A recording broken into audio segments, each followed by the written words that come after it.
أعوذ بالله من الشيطان الرجيم. بسم الله الرحمن الرحيم. عم يتساءلون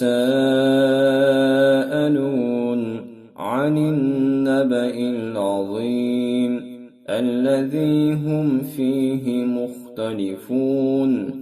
كلا سيعلمون ثم كلا سيعلمون.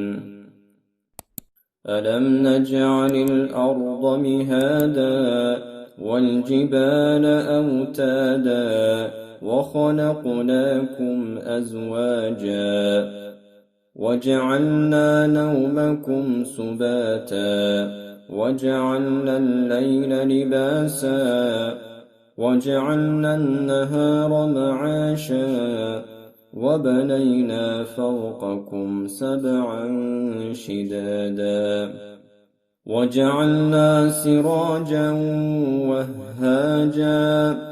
وأنزلنا من المعصرات ماء ثجاجا لنخرج به حبا ونباتا وجنات ألفافا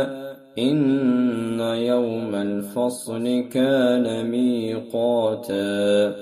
يوم ينفخ في الصور فتأتون أفواجا وفتحت السماء فكانت أبوابا وصيرت الجبال فكانت سرابا إن جهنم كانت مرصادا للطاغين مآبا لابثين فيها أحقابا لا يذوقون فيها بردا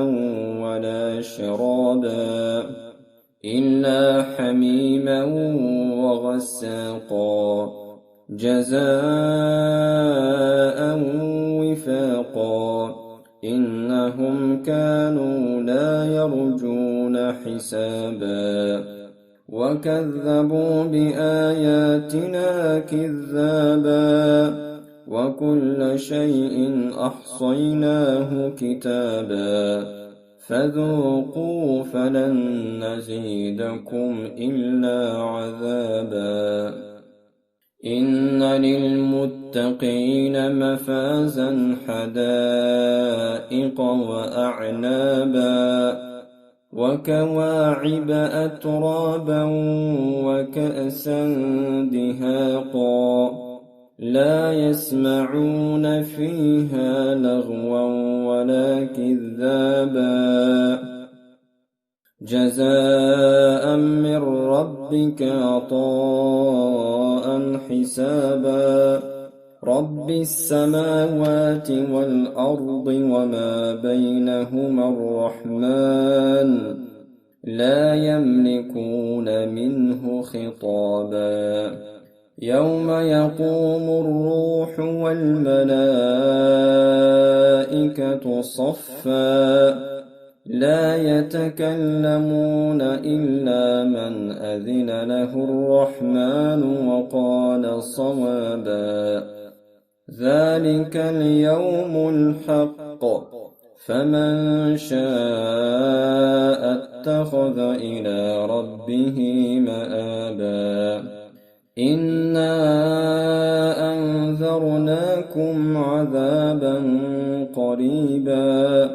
يوم ينظر المرء ما قدمت يداه ويقول الكافر يا ليتني كنت ترابا.